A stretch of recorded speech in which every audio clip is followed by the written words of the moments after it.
Everyone has had that exhausting day at work when you just wanted to say screw it and walk away. It's such a universal feeling that brilliant comedies like The Office made history by poking fun at the chaos and humiliation of the corporate world. We love watching it because deep down, everyone understands the pain of taking crap from an insufferable boss. But what happens when your daily grind is interrupted not by a termination email, but by a kidnapping in the middle of the ocean, involving pirates and grenade launchers? That's exactly where the anime we're gonna break down today shines. Black Lagoon. Basically, it's the journey of a classic down-on-his-luck corporate suit who, after being taken hostage and discarded like trash by his own company in the name of profit, tosses morality out the window and decides to become an underworld criminal. Except the anime isn't just about frantic shootouts and smuggling nuns. Behind all the gunsmoke, the series hides a grim commentary on just how far human madness can go. So get ready, because today on the channel, Black Lagoon. Much more than pure adrenaline, it's the ultimate guide on how to ruin your career in style. We meet Rokuro, the classic Japanese corporate slave who spends his days licking his boss's boots in hopes of one day being the one cracking the whip on the rookies. But fate decides to toss this spineless suit into the South China Sea, where he is kidnapped by pirates who care less about his life than his own company's HR department. A giant bald guy named Dutch and a heavily armed psychopath named Revi steal a highly valuable disc he was carrying. When a patrol boat shows up, Revi decides the suit is now the crew's new pet, dragging him onto the Black Lagoon boat at gunpoint. Meanwhile, in the comfort of his air-conditioned office, Rokuro's boss, Kageyama, discovers the Russian mafia is behind the theft. Like a true corporate hero, he decides the best way to avoid a scandal is to hire mercenaries to wipe his own employee and the pirates off the map. Back on the boat, Revi tries to kill their useless hostage because she wants a bigger payout, but Dutch puts the rabid dog on a leash. They arrive in the city of Roanapur and head straight to get wasted at the Yellow Flag bar. Revi challenges the corporate beta to a drinking contest, doubting the tolerance of a salaryman who survives purely on stress and daily humiliation. The little party ends when the company-hired mercenaries blow up the bar. Revi goes demon mode, living up to her nickname Two Hands as she turns the goons into Swiss cheese.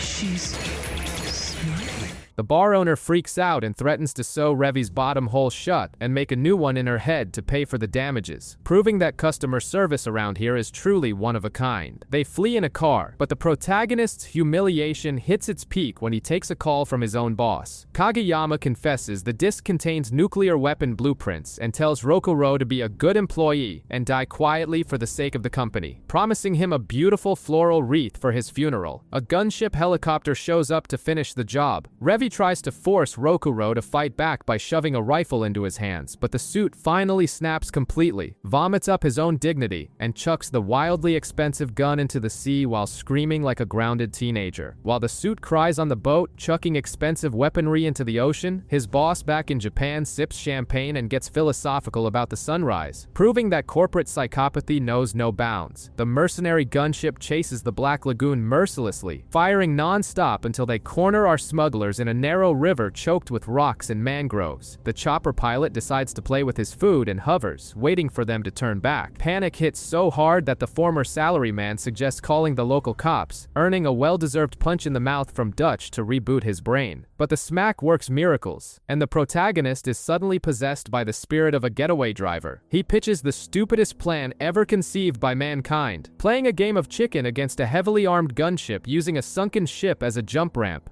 Dutch and Revi look at the guy's face and decide that embracing suicidal madness is the only available option. They floor the boat straight towards certain death. The mercenary captain, thinking he's got an easy kill, fires his homing missiles. Our rookie lights a flare, dodging the missiles at the last possible second, and the boat flies over the sunken ship like a video game stunt. Dutch fires the torpedoes and the warhead flies straight into the chopper pilot's face, turning the mercenaries into flaming canned pate as the boat crashes back down into the water. The ex-suit passes out, but not before flipping a beautiful middle finger to the dead extras. Later, Balalaika wraps up the deal with Kageyama, and the boss tries to play it off like it's just business. But our hero rips the tie off his neck, throws it in the trash, and declares that Rokuro is dead for good, reborn now as Rock, the new newest criminal on the block. Sometime later, we see the hilarious conclusion to this career transition. The crew intercepts a cargo ship, and Rock uses a megaphone to ask, with extreme Japanese politeness, that they cut their engines. Revi's patience runs out in 3 seconds, and she blows a hole in the ship's hull with a rocket launcher to speed up the process. Without looking back, Rock completely abandons his useless office life to embrace the art of hijacking cargo and breathing in gunpowder smoke with his new psychopathic bosses. Our favorite ex-corporate slave realizes Roanapur isn't exactly a holiday resort when he buys fruit from an old man and discovers it tastes worse than licking an ashtray, proving he still has the naivety of a sheltered rich kid. Meanwhile, the giant bald Dutchman goes out to handle some business and soon runs into a Chinese mobster named Chin, who is whining like a baby because the Russian boss, Balalaika, is stealing all his prostitution rings and heroin routes. Chin tries to threaten the bald guy, but Dutch tells him to go kick rocks and goes about his day. Back at the base, the armed psychopath screams Rock awake for a new job, taking the opportunity to rip into him for continuing to wear a stuffy dress shirt instead of the damn Hawaiian shirt she bought him. As they sail, Rock proves his total manual uselessness by failing miserably to tie a thick knot. When he explains that his old job was basically kissing his boss's balls and filling out spreadsheets, Revi asks if he's some kind of bizarre masochist to enjoy so much humiliation. But the romantic mood dies fast when Chin's fan club shows up in the form of heavily armed pirate boats led by a loser named Luak. The idiot tries to act tough, but Dutch simply hits the brakes, making 2 enemies kill each other in a friendly fire incident with the IQ of 2 flies hitting a window. That's when Revi decides to play. She puts on her headphones, grabs her grenade launcher, and starts jumping from boat to boat, swallowing the pirates in explosions and hot lead in a deadly choreography that leaves the ex-suit's jaw on the floor.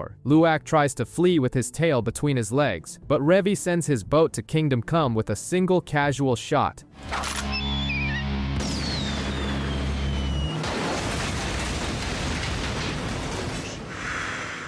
Back in Roanapur, Chin tries to skip town with a briefcase full of greenbacks, but Balalaika kicks the door down and plants a kick right in his face. Later, she calls Dutch just to let him hear the sweet melody of Chin turning into mashed potatoes via explosives taped to his chair. With the day saved, the bald guy invites everyone to go get hammered. While the crew relaxes at sea, the ex-suit tries to play playboy by claiming he used to scuba dive in fancy waters. But reality knocks on the door when they reach the city, and he realizes he's too broke to buy his own gear, forcing our giant bald boss to act like a true sugar daddy and fund his toys. They are hired for a bizarre salvage mission. Benny, the computer nerd, explains that they need to loot the corpse of a World War II Nazi submarine. Apparently, 50 years ago, the sub's captain and an SS officer ended up stranded at the bottom of the ocean, and while one Japanese passenger went full samurai mode and died honorably, the 2 Germans decided to settle their differences with bullets. The SS officer chose to save a worthless painting instead of thinking about his own family. Now, a weird Spanish collector with a fetish for Nazi art is paying the Lagoon company 50 grand to dive down and recover that exact painting. Revi already threatens to let the ex-corporate slave drown if he screws up, but her mood does a total 180 when Dutch hands her a gigantic, thick Russian underwater assault rifle. The psychopath practically drools as she strokes the long barrel, and the 2 jump into the water to penetrate the tight holes of the downed sub's torpedo tubes. But peace lasts less than a politician's dignity. On the surface, Benny spots a colossal ship approaching and discovers it's packed with offended neo-Nazis looking to steal the underwater inheritance. Dutch tries to bullshit them over the radio by claiming they're the Thai Navy, but the extremist morons don't fall for it and start firing anti-tank missiles their way. The bald guy slams the throttle, dragging the boat away from the explosions and leaving the lunatics to shout at themselves. While chaos reigns above, Revi and Rock glide through the dark ocean, officially breaking into the underwater tomb full of drowned Nazis, completely oblivious to the missile storm waiting for them on the way back. Underwater, the gun fetish lunatic blows the entrance to a sunken Nazi submarine without warning anyone, causing the useless Rock to get swallowed by the current. When he finally stops thrashing around, he realizes he's caressing a human skull and panics, proving he left his manhood up on the surface. Revi, with zero respect for the dead, kicks the bones away like trash and tells the suit to focus on the dirty work. The duo finds a crew quarter painted in dried blood, where a convenient flashback shows an SS officer blowing the captain's brains out over a petty tantrum. This sparked a sailor deathmatch that ended with the now corpse officer eating lead until he dropped. Back in the present, Revi finds the valuable painting under the German's carcass and immediately starts feeling up the skeletons to steal their medals, throwing Rock into a ridiculous moral crisis as he apologizes to Wet Bones. Meanwhile, on the surface, the leader of the Hitler cosplayers delivers a pathetic speech about supremacy and orders his goons to dive. Benny and Dutch watch the clown show from a distance, with Benny reminding his giant boss that he's Jewish, just to spice up the irony of the situation. Deep down, the argument heats up. When Rock plays the preacher, trying to give a moral lecture about not robbing the dead, Revi throws all her childhood trauma in his face, revealing she used to get beaten by the cops for free and that her only god is money. She threatens to send the suit to hell if he opens his mouth to preach again, but the two are interrupted by the divers. Revi starts handing out lead and tells Rock to hold the artwork, but our uncoordinated protagonist trips over his own feet and chucks the painting across the room, allowing a cowardly Nazi to escape with the prize in a capsule. Not wanting to break habit, Revi tosses a grenade into the room, forcing a desperate escape to the surface. When they finally make it back to the company's boat, the bald boss makes it clear that the job isn't over and that these enemies are going to taste their own medicine, leaving Rock with that look of someone who's about to crap his pants all over again. On the villain's ship, the Nazi leader strokes the newly stolen painting, thinking he's going to rule the world with the financial backing of a sadistic old man named Alfred. But Dutch realizes that 50 grand is way too much money for a moldy painting and preps the counterattack, having Rock toss a lifebuoy to a Revi who's colder than the ocean floor. With no time for couples therapy, the assassin duo storms the enemy ship on an inflatable raft in the dead of night. While the Nazis get drunk listening to classical music in the most pretentious way possible, Revi dispatches a random drunk and begins a relentless room-to-room slaughter, proving she's the ultimate nightmare of any life insurance guarantor.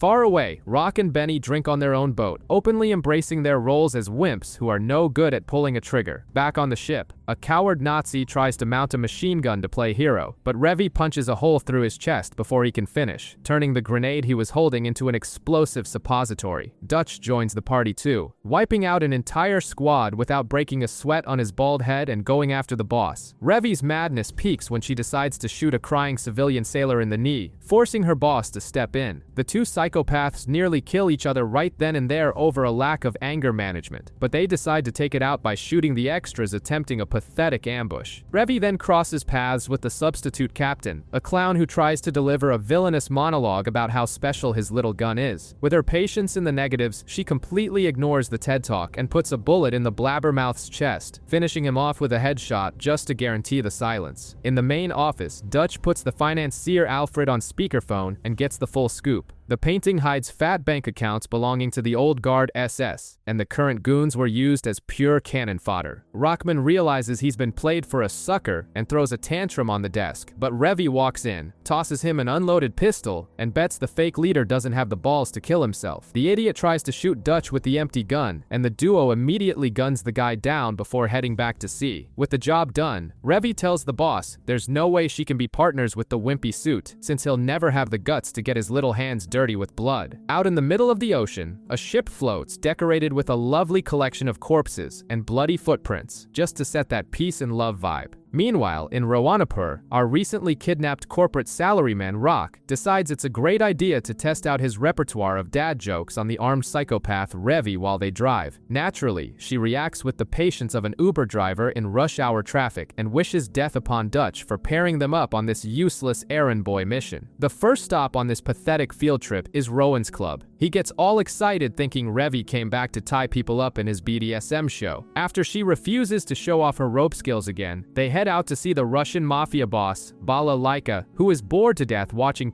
tapes. She mentions that some idiot is selling drugs without permission and offers a fat reward if they find the culprit. Next, the dynamic duo heads to the Church of Violence to pick up weapons from the smuggler nun Yolanda, who refuses to hand over Revi's grenade launcher. Being a super well-balanced person, Revi pulls her gun, the blonde nun Ada pulls hers. and the tension gets stiffer than your neck after sleeping on the couch. But then the useless protagonist decides to use his brain, takes a sip of tea, and deduces that the church itself is hiding the illegal drugs inside bags of clean laundry. The old nun finds his audacity so amusing that she hands over the grenade launcher on the spot. Later, the duo stops to eat at the market, but Revy decides the special of the day is threatening to blow Rock's brains out. She points her gun at his head, but the ex-corporate slave finally grows a pair, pushes the barrel away, and the bullet just grazes him. He grabs her shirt, calls the woman a greedy hypocrite, and says she acts exactly like the suited bosses who made his life a living hell. Revy punches him in the face, but he tanks the hit like a brick wall, leaving the psychopath in shock. In the middle of exchanging affectionate insults, the cops show up to crash the party and shove them both in the back of a paddy wagon. In the back seat, they share the cherry of a cigarette using their mouths, proving there's nothing more romantic than almost killing each other in a filthy market. Somewhere out in the ocean, our favorite ex-salaryman puts on his best corporate businessman face to sign off on a receipt for weapon crates on a random ship, proving that bureaucratic paperwork haunts you even in the criminal underworld. But upon returning to the boat, the bald boss reveals that the mystery package they need to deliver to the Colombian cartel is literally a small child. Revy drags the kid into the hold and tries to feed the little beast some pizza, but the brat decides to throw the food at her, quickly triggering the armed woman's killer instincts. Rock is forced to play babysitter and the boy throws food at him too, showing zero survival instincts.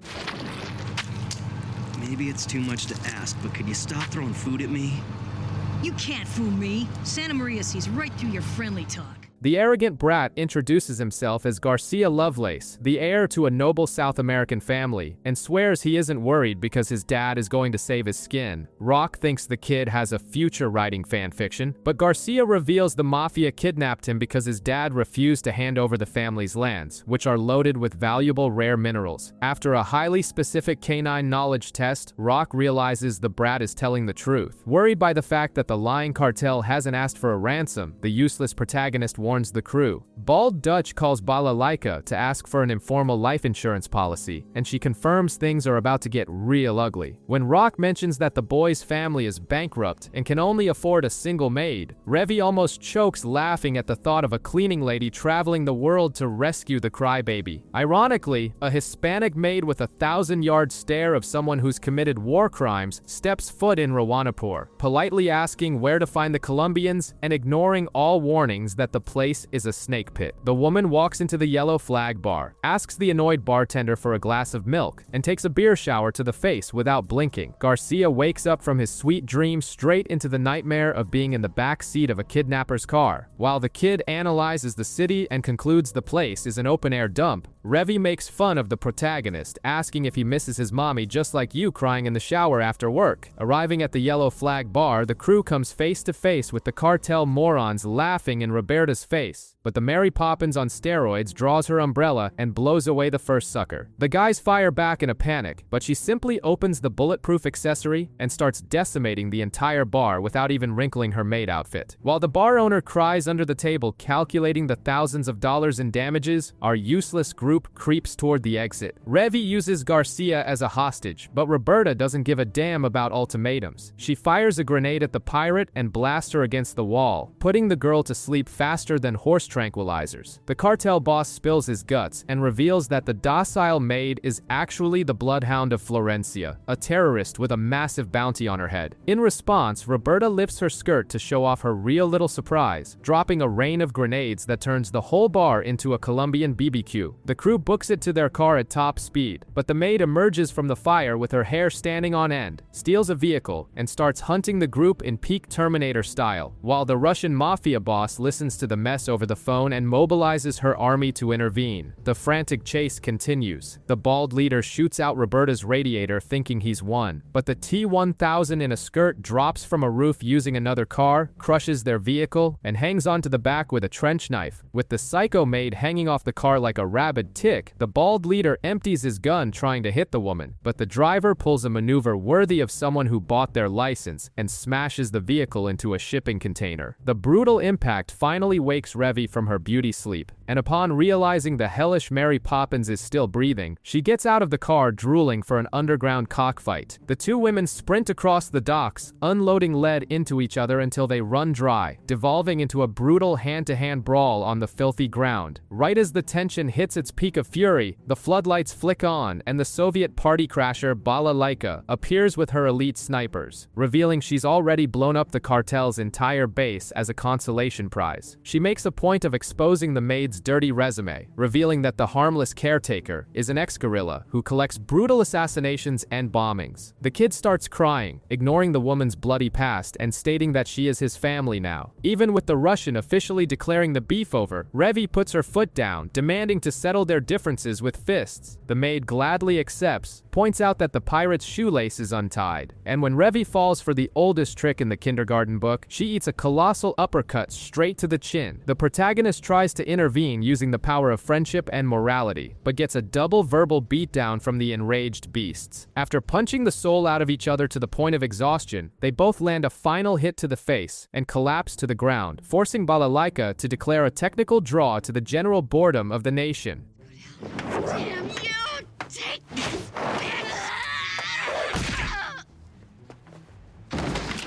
There, it's a draw.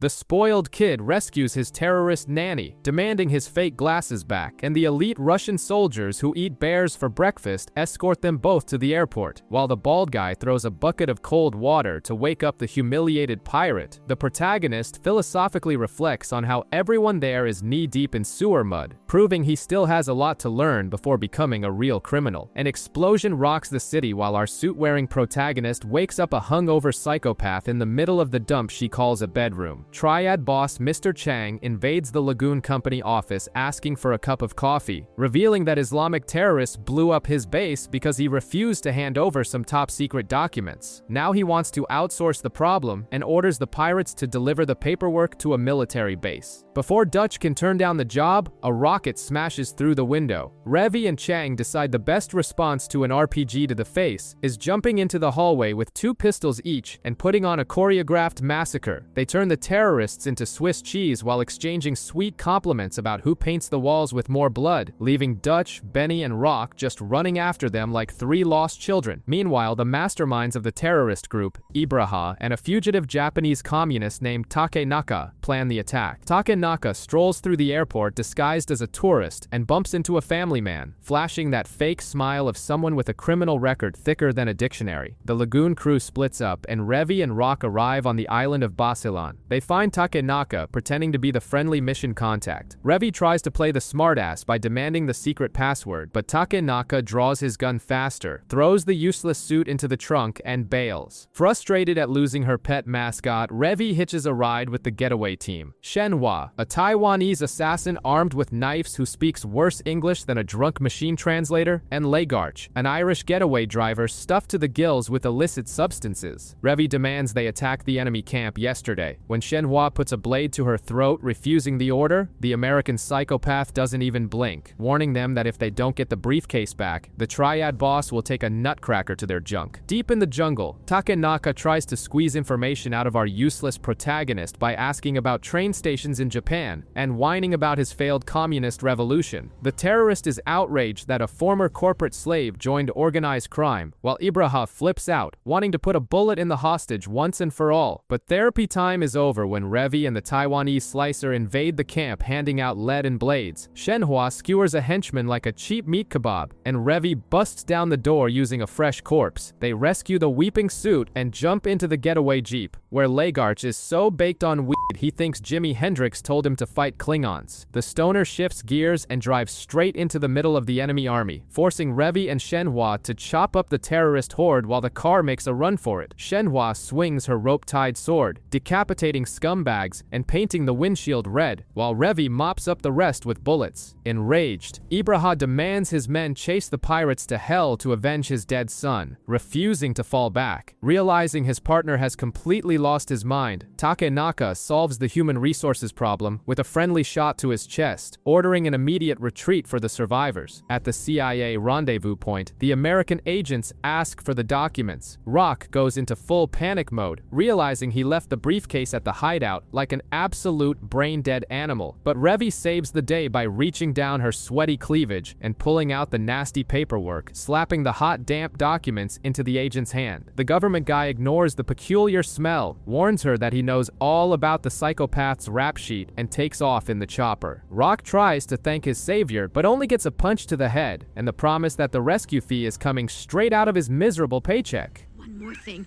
All the rescue expenses are coming out of your pay. Next time you want to be saved, you better start asking God for favors.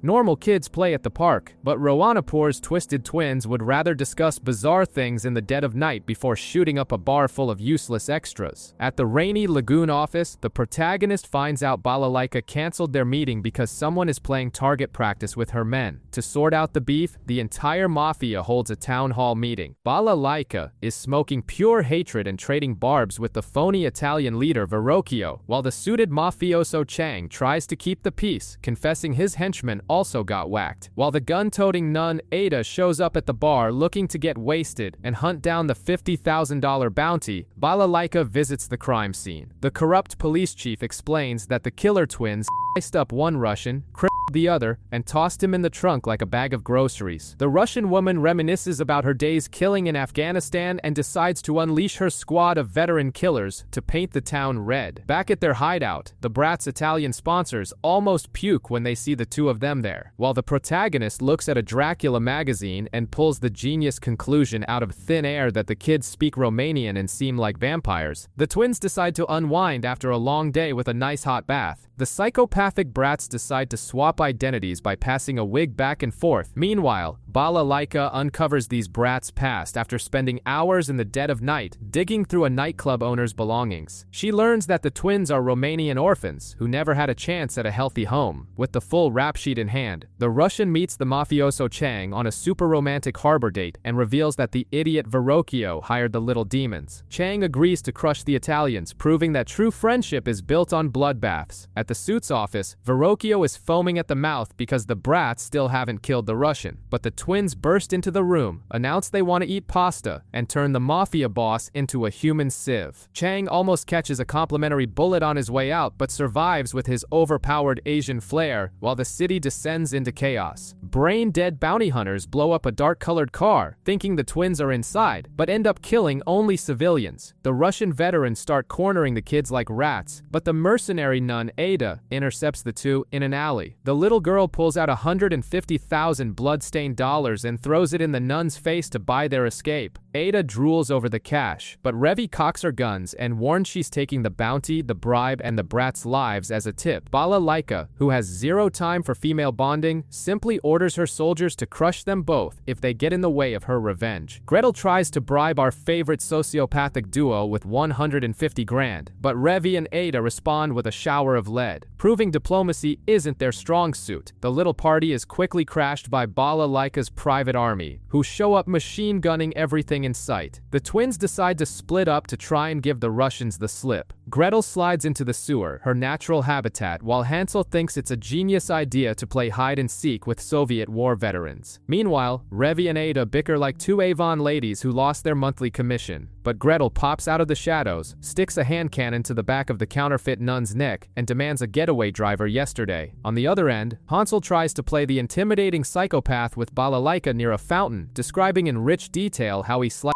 up her men. The Russian has the same reaction as someone watching paint dry. The moment he starts laughing, the snipers pull the trigger. Balalaika lights a cigar and simply watches. On the Lagoon Company's boat, Gretel sings little songs while Rock, always the soft heart of the group, listens to the bizarre story of how she was raised in orphanages to become a killing machine. The atmosphere grows tense, but the girl decides to show her gratitude for his empathy. Before the weirdness breaches the penal code, Revy punches the girl square in the face.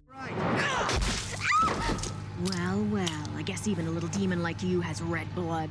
They finally reach the port. Gretel skips away, promises to have a picnic with Rock, and in the very next second takes a bullet right between the eyes from the getaway driver. Turns out Balalaika has everybody's contact info, and the little monster's trip ended before it even began. Rock almost cries, but in the afterlife, the two little pests embrace in hell. The counterfeiter Jane is getting chewed out by a phony mobster named Elvis, who decides to motivate the team by blowing her co-worker's head off and giving her a ridiculous 48 hours to deliver the fake bills. The next morning, Jane uses the old doorknob tie trick, smashes a monitor over the guard's head, and makes a run for it with her suitcases through the most welcoming city in the world, Roanapur. Meanwhile, at the Church of Violence, Revi and Ada have a heated debate about what handgun Jesus Christ would use, proving their theology is as broken as the building's AC. Jane arrives frantically banging on the door, but Ada tells her to come back on Judgment Day. Suddenly, Elvis shows up shooting at the church's facade. Terrible idea. Revi, Ada, an apprentice with a heavy machine gun, and Mother Superior Yolanda with a golden Desert Eagle send the dealers back to Florida with a storm of holy lead. Inside, Jane starts an unbearable monologue about the art of counterfeiting money. Our mercenaries nearly fall asleep, but Yolanda tries to strike a deal to steal the printing plates in exchange for protection. Jane refuses, leaves a measly $300 tip, and heads to the cheap motel Ada herself recommended. What Jane doesn't know is that the grifter nun picks up the phone that very second and sells her location to the competition for some pocket change. At the hospital, Elvis gets pissed off and hires a plastic cowboy named Russell to hunt the girl down. The cowboy goes to the bar to recruit the absolute worst weirdos available in the city. The retrieval team includes an arrogant Taiwanese assassin, a goth girl carrying a disgusting chainsaw, a milk-drinking sniper, and a religious nutjob with a flamethrower. Revi, Rock, and Ada are left rotting in a car waiting for the circus to catch fire, while Jane sleeps peacefully in the motel, totally unaware she just became the main course at a psychopath buffet. Our favorite corporate slave decides to play tour guide, describing Roanapur as the toilet bowl of the Cold War, where even the devil himself is afraid to step foot. And in the middle of this cesspool, a useless sheep named Jane has become the main course for every bounty hunter in town. While the armed extras prepare to capture the girl, Ada masterminds a brilliant plan worthy of a gas station bathroom. The crazy nun leaves a trail of getaway signs through a trashy motel, and by some inexplicable cosmic miracle, Jane takes the bait completely, falling to her knees right in front of the mercenaries. Wasting no time, Ada extorts the poor girl, demanding the counterfeit money matrices, and as a bonus, dispatches a hunter by putting a bullet in his chest just because the idiot tried to negotiate. The group flees in a car with Rock demoted to Uber driver while the two maniacs clean the asphalt by gunning down bikers. Across town, the assassin Shenhua demands an insane $30,000 raise from the hunter Russell, burying her machete right next to the hillbilly just to remind him that Roanapur isn't a summer camp in Florida. The runaway crew hides out at the Lagoon warehouse, where Ada tries to wet her beak in the boss's expensive whiskey and nearly catches lead from Revi. The piece lasts shorter than Rock's sanity because the mercenaries breach the place. A goth psycho named Sawyer decides to tear through the door with a massive chainsaw, forcing the useless suit to use a metal shelf so he doesn't get sliced like ham. Jane tries to run, but almost becomes barbecue at the hands of a grinning pyromaniac. Luckily, Ada finds a grenade launcher in the stash and deletes the snipers from the roof. Shenhua shows up to crash the party. After revealing that her partner fried his brain with drugs and went to live on Mars, the Taiwanese assassin gets cornered by Revi and swallows a dead center shot from the nun. Amidst everything burning down, Jane flips out at Rock for having absolutely no idea how to get them out of that monumental bonfire. The Taiwanese assassin refuses to go to hell quietly and wraps the rope of her knife around Ada's neck like a tight leash. But the fake religious sister is a cunning viper, tricking Shenhua with some bullshit small talk before gunning the woman down and dropping the poor girl out of the air duct. Meanwhile, Sawyer is salivating at the thought of chopping our useless suit into little pieces, except an explosion shakes the building, making the goth drop her electronic voice box. Unable to speak, the chainsaw maniac goes into a panic, drops her weapon, and turns into a ball of depression curled up on the floor. One of those, huh? She's probably got emotional issues.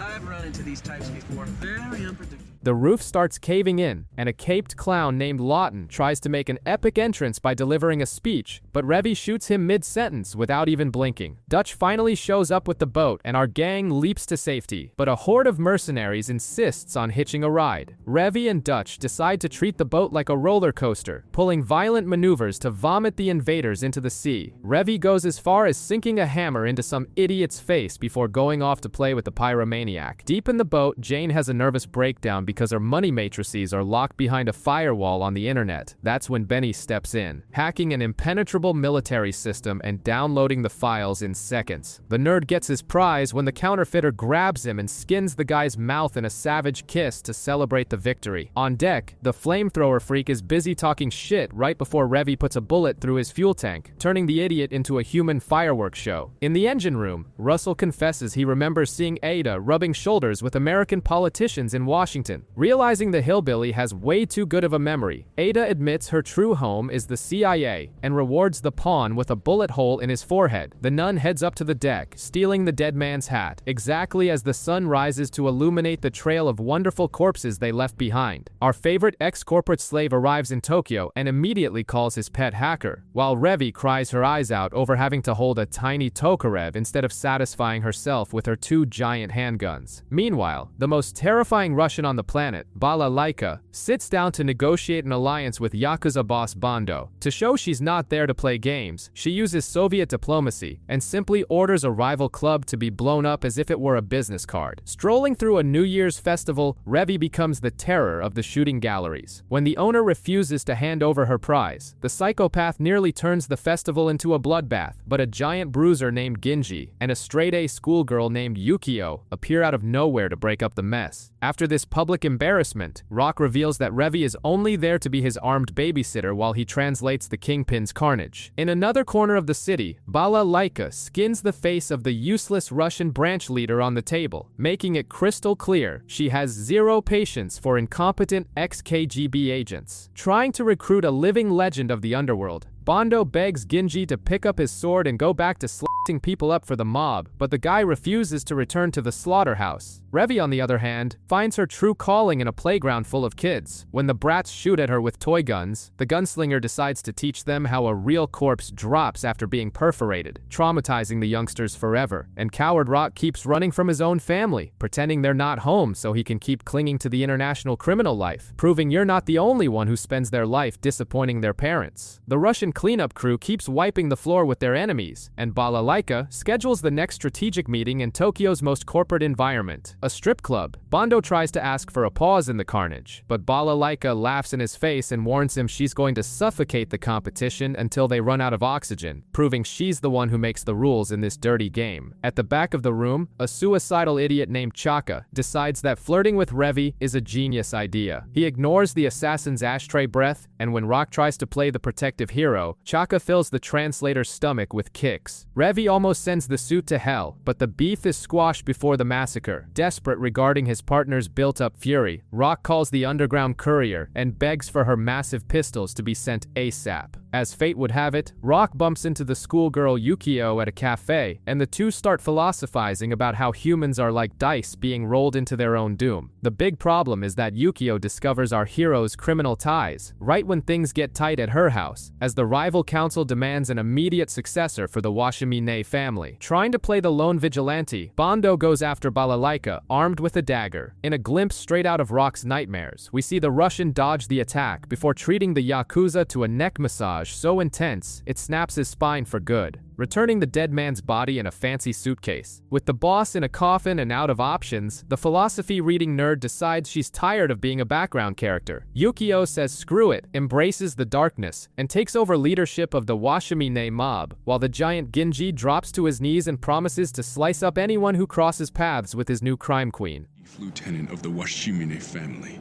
I, Ginji Matsuzaki, will protect you with all 7 of my incarnations.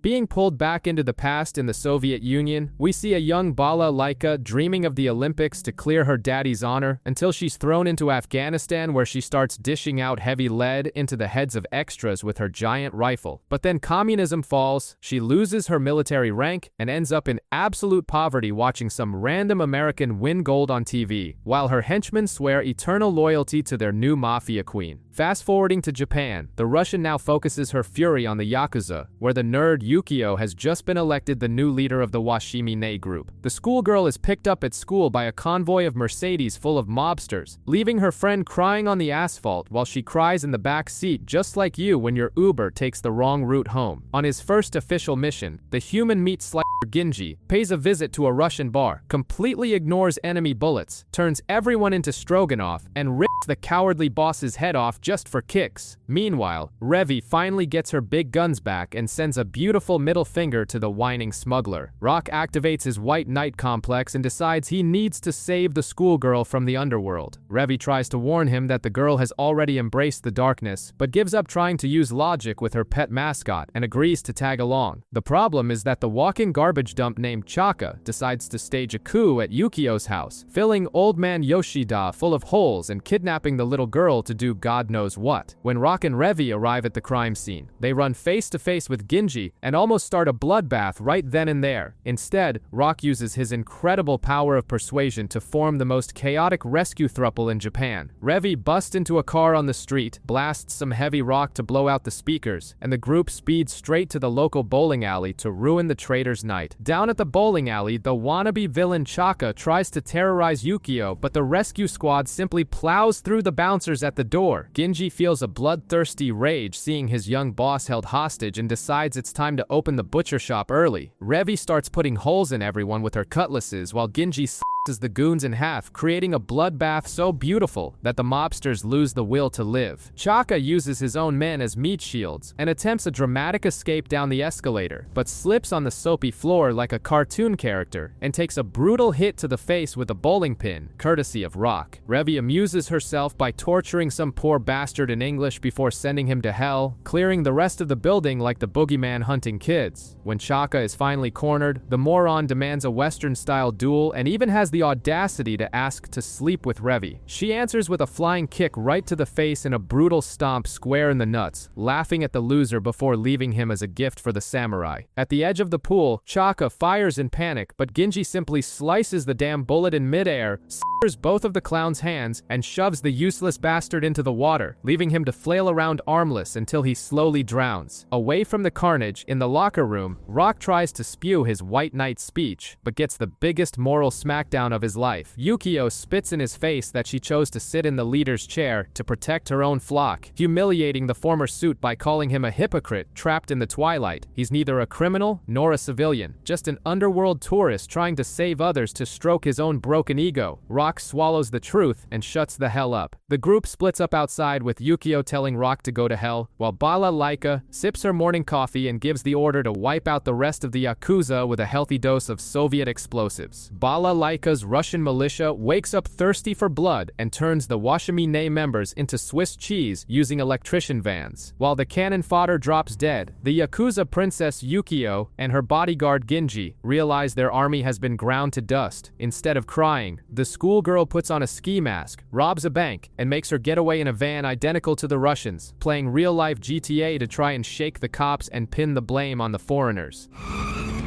Wow, what a feeling!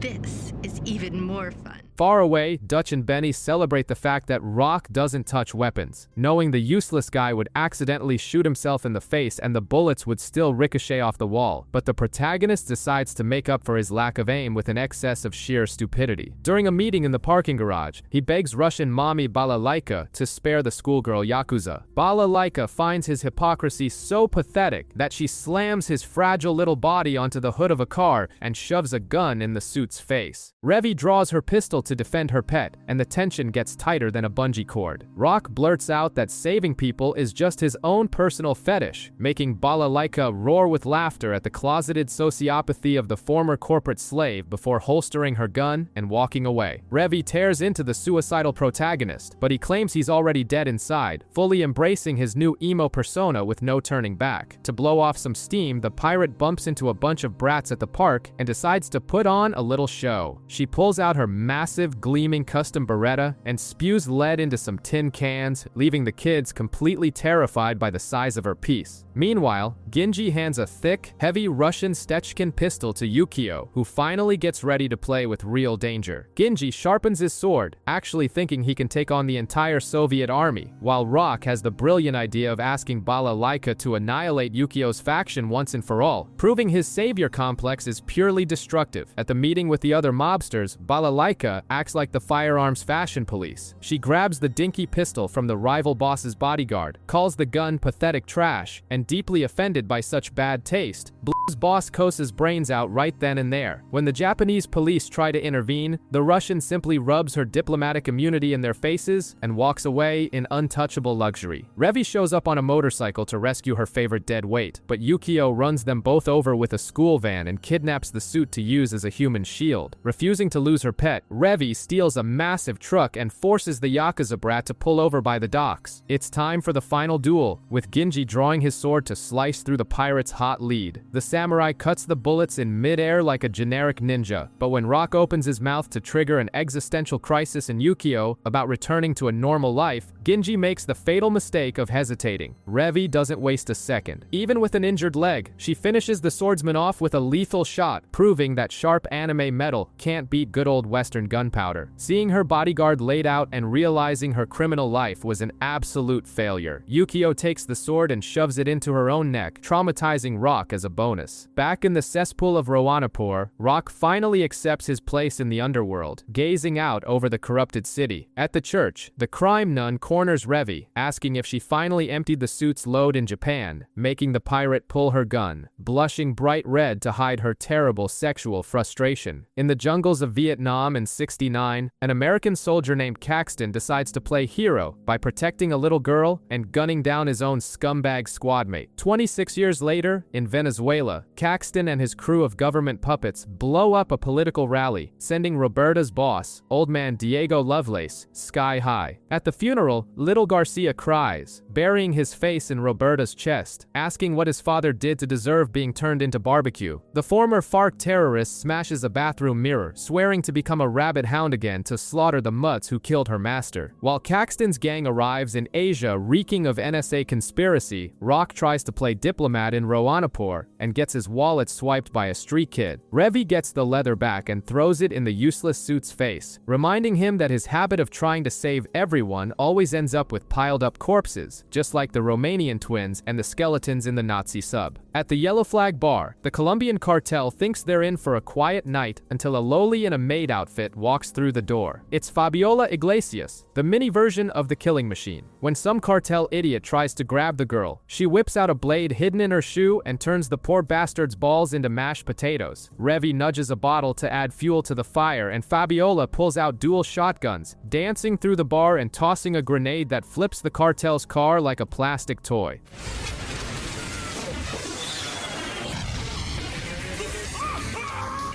Back at the hotel, the mini-maid tries to step up to Mr. Chang, but gets immobilized in 2 seconds flat. Garcia tells her to cool her jets and explains that Roberta is already on a worldwide homicide tour. The original maid tracked down the military men responsible for the bombing, tortured the American intelligence leader by shoving red-hot coals into a cauldron with him inside, and has now landed in Roanapur popping pills like jelly beans, asking the bartender Bao for the supplies to start World War III. Desperate, the kids beg Rock to help find the rabid bloodhound before the whole city burns to the ground. Dutch and Revi give a resounding hell no to Garcia's request, warning him they have absolutely no intention of picking a fight with Uncle Sam. But Mr. Chang drops the hot potato squarely in Rock's lap, suggesting the former salaryman is the only neutral sucker capable of stopping the crazy maid from starting a military apocalypse. Rock retreats to his cave, buries his face in a map, and concludes that Roanapur is going to turn into a meat grinder in a three-way clusterfuck between Roberta, the FARC, and the US military. While Ada cleans out Revi's pockets in poker and discovers the target is the American government, Fabiola brags to Garcia about learning capoeira kicks in the slums of Venezuela. Benny bursts the kids' bubble, reminding them that in the city of sin, backflips don't stop bullets and they need to shoot to kill. That night, the criminal elite meets at a club, acting like a bunch of kindergartners. The cartel wants to kill Roberta, but Balalaika just laughs in their faces, declaring that the real cancer is the Americans trying to ruin ruin the city's lucrative drug trafficking ring. Chang puts his foot down and orders everyone to keep a low profile until they figure out the gringo's true objective. Meanwhile, Roberta is in a filthy room hallucinating ghosts and popping psychotropic pills until the dealer, Leroy, delivers her clothes. Rock goes whining to Revi's apartment, spinning some bullshit about being a silver bullet and needing her to fire him at the monster. Revi rolls her eyes at this edgelord teenager analogy, tosses him a round of ammo, and agrees to hop on board this suicide mission. The next morning, Fabiola floats in the pool until Revi shows up to scare the lowly. The female duo visits an old gunsmith who confirms Roberta is prepping an antique musket, and then they interrogate a heroin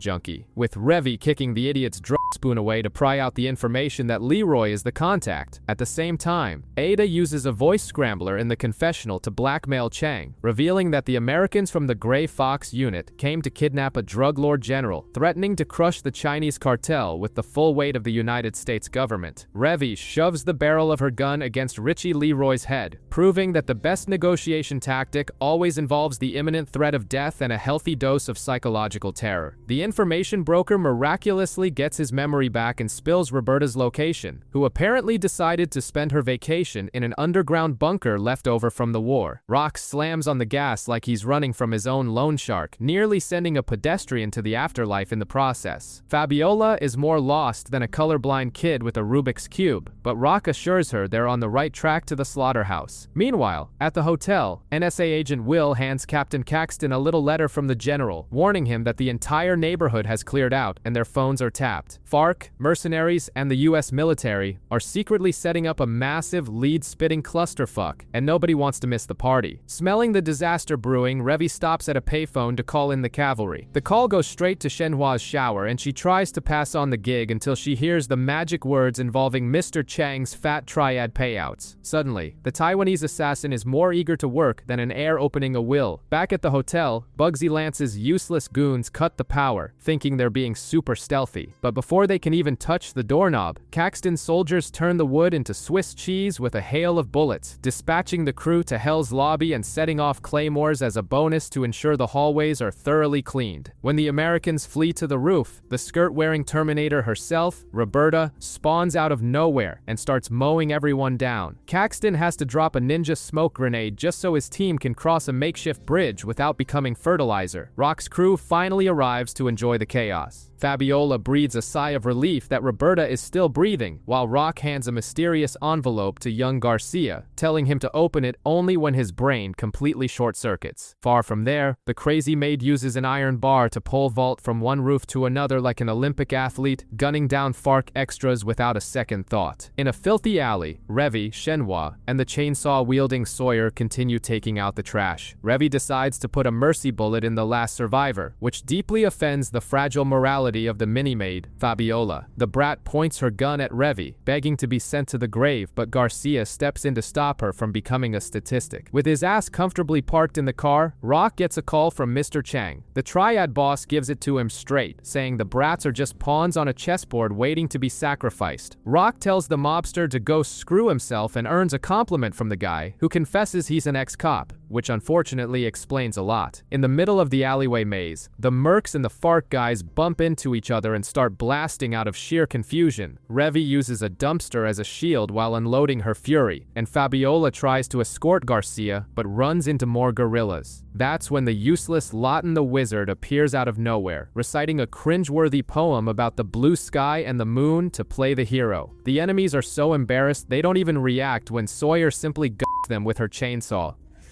Now prepare to face the wrath In the mess, Garcia gets separated from the group and finds the black label meds Roberta dropped, realizing the maid is higher than a college student during finals week. Up above, Roberta puts on a macabre show using fart guys as human shields, but ends up taking a monumental beating from Commander Camarasa, the maniac who taught her everything. The guy pins her to a table, thinking he's in control, and tries to re-recruit the psycho. Using all her acting chops, she asks if they want to play a more intimate game. The idiot falls for the sweet talk and eats a bullet straight to the stomach from a gun hidden in her belt buckle. Garcia watches the lunatic's head turn into strawberry jam and lets out a scream of absolute terror before collapsing to the floor. Roberta snaps out of her trance for a second, but the absurd amount of drugs in her bloodstream makes her hallucinate and mistake Garcia for a ghost from her past. With dead eyes, the maid points her gun at the boy she spent her life trying to protect, and shots echo through the abandoned building. You almost think she turned the air into puree too, until the military radio gives away that Caxton's soldiers snatched the kid seconds before the tragedy happened. Caxton, the captain of the American squad, finds the gesture touching and shifts the attack plans to an escape route, while Roberta is left staring into the void, mumbling about foxes like she just broke out of the asylum and headed straight for the battlefield. In the same building, Revi's squad of misfits tries to find the skirt-wearing killing machine. Shenhua thinks she can solo the mad woman and charges in, but Roberta simply pins her knife with her pistol and then completely shatters the assassin's pride by catching the blade with her teeth and snapping it by sheer bite force, proving the Lovelace family dental plan covers metal chewing. Sawyer tries to cosplay the Texas Chainsaw Massacre, but the maid blocks the attack and snaps the chain with brute force. Lawton, thinking he's the protagonist of a shonen anime, steps in to save the ladies and takes a beautiful, agonizing kick straight to the balls, being reduced to a castrated punching bag while the maid simply walks right past them. Fabiola cries, begging her to stop, but Roberta just flashes a psycho smile, asks if the girl is done cleaning the room, and says she needs to pick up the master before the rain ruins her hairdo. In a dirty alley, Garcia wakes up surrounded by Americans. Rock is in Benny's car, calculating whether the maid will recognize the kid or slice him like deli meat. But the mood gets really heavy when Garcia realizes Caxton is the exact man from the bombing photo who sent his father to the afterlife. The brat completely snaps, grabs a gun hanging off a fresh corpse, and aims it dead at the captain. Horner disarms the kid in the blink of an eye, but Caxton, in a fit of American guilt and dramatics, hands his own loaded gun to the boy and tells him he has every right to pull the trigger. After recalling a boring tutorial from his dad about looking at photos from different angles, Garcia accepts the gun, leaving the entire squad sweating cold bullets with their fingers on the trigger. Meanwhile, the smuggler nun Ada pulls up on a motorcycle to gossip with Rock, warning him that the Russians are on the rooftops, itching to wet their beaks in the mess. Sure enough, the Hotel Moscow leader, Balalaika, gets her ex-Soviets into position and warns Caxton that the flying maid is dropping right on top of him. Roberta plummets from the ceiling and pins the captain to the ground, laughing like a rabid hyena. Caxton kicks the lunatic away, and the Russians start raining lead down on Roberta, forcing the Terminator to retreat. Rock, thinking he's become Roanapur's new chess master, deduces that Mr. Cheng is using Balalaika as a puppet to clean up his own mess. Ada warns him to stop digging too deep before he finds the actual devil and drives off laughing. The American squad manages to secure an escape route through the Catholic Church, but Dutch is foaming at the mouth because Rock basically forced the Lagoon Company to become the US military's aquatic Uber. Shenhua and Revi, looking for some free payback, try to flank the Americans but take a divine punishment in the form of a Soviet sniper bullet. Shenhua takes one to the leg and Revi gets hit in both arms at once, while Balalaika radios them to stay put or the next shot will pierce their throats. Caxton and his men flee in a truck while Roberta chases them on a motorcycle, frothing for blood. Balalaika calls Caxton, praises the Americans' military discipline, reveals she was kicked out of the army for saving a child during an illegal op, and, as a parting gift, has her men fire a rocket launcher right at Roberta's face, securing the soldiers' getaway. Rock and the bullet-riddled Revi arrive at the docks, board the PT boat with the Americans, and start cruising down the Mekong River. Simultaneously, on a flight to Myanmar, Eda sits next to Roberta, confessing she planted the ticket in the hideout just to guide the monster straight to the slaughter. Roberta takes a deep breath and promises to kill the nun painlessly once the hunt is over. After all this is finished and my hunt is complete, I will reward you with a painless death.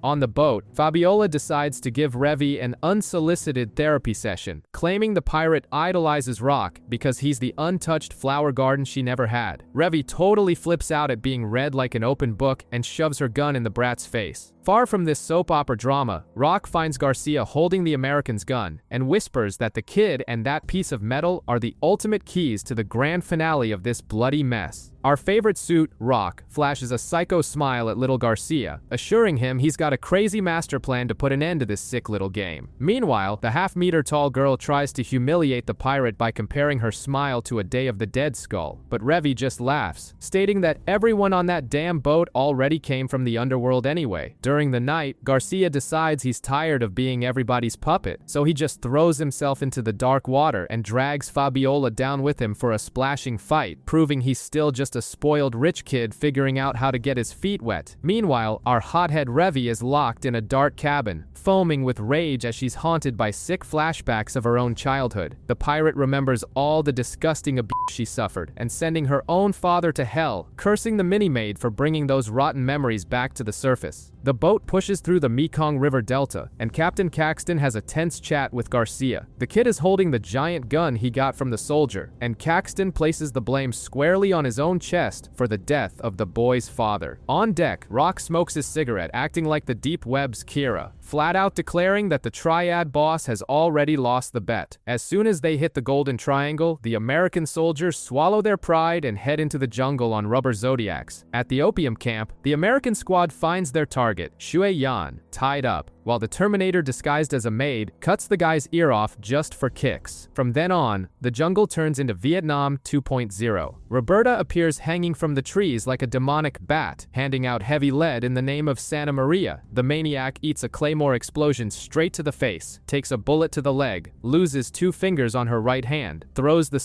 pieces away like trash, and still manages to attach a bayonet to her musket. The bloodbath is absolute. She rips a soldier's throat out, and even after taking a pistol round dead in the eye, throws her entire musket, piercing a shooter's chest like an Olympic javelin. Commanding the radio, Garcia calls the mutilated maid out into the open. Meanwhile, Revy pins Rock against the wall of the boat and points her gun at him, accusing the former salaryman of being corrupted by the darkness of the city. Rock gives his villain monologue, claiming he wants to ruin the international drug trade just to save a single soul. Out in the field, the one-eyed, blood-soaked maid is delirious, talking to ghosts. Garcia decides the best therapy for PTSD is more trauma, so he draws his gun and shoots Captain Caxton in the stomach. Roberta short-circuits. Taking advantage of the confusion, the kid points his iron at his own maid, tells her to trust him, and pulls the trigger. The shock makes Roberta's trembling fingers slip, and she accidentally puts a live round straight into Garcia's abdomen. The boy walks up to her and declares the revenge is over, because they've all died once already. Obviously, Caxton gets up unharmed because he was wearing a vest and took blanks, but the rich kid actually caught real lead. Rock smiles, thinking he's finally the hero of the story, but Fabiola blames him for everything that's happening, wishing he would go to hell.